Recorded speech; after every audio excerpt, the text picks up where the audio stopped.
Ndagize mwiriwe bwakeye mwaramutse bivanye n'akarere mutumbereyemo. Nkuko mubibona ndi ahantu hari akanatire kameze neza, akayaga kameze fresh. Yes, ni Mr Kitchen agarutse.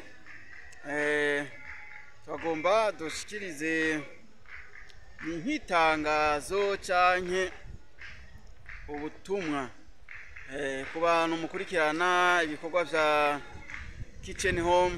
Reka tubashimire cyane ukuntu mudufasha gukurikirana ibikorwa vyacu, mukabidufasha neza.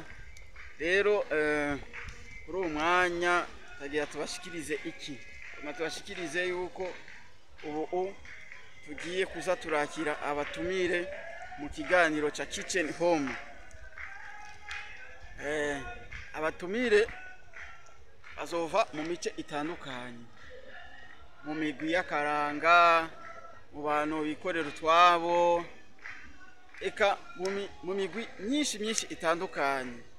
Twe turaba ngo naka canke uriya, ubu tugiye kuza turakira abatumire. Ibintu bisabwa niki? Uri umutumire uyo munsi, jewe Mr Kitchen sizofata imbugita, sizofata iki. Ni wewe nyene umutumire, uzoca uja hajya kuri udukorere Kitchen Home. Ivyo uzokora uzobisanga hajya.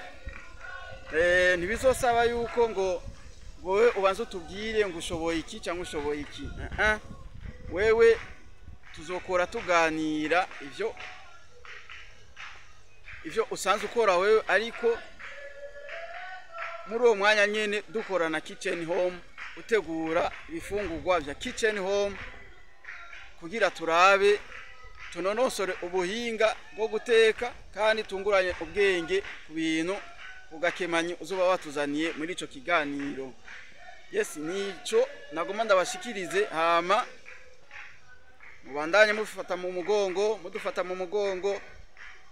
Turashimye muri nka management ya Kitchen Home, management ya Mayagwa TV irashima cyane ukuntu mubidufashamo neza cyane. Rero reka tubashimire, tuvuga nti bye bye.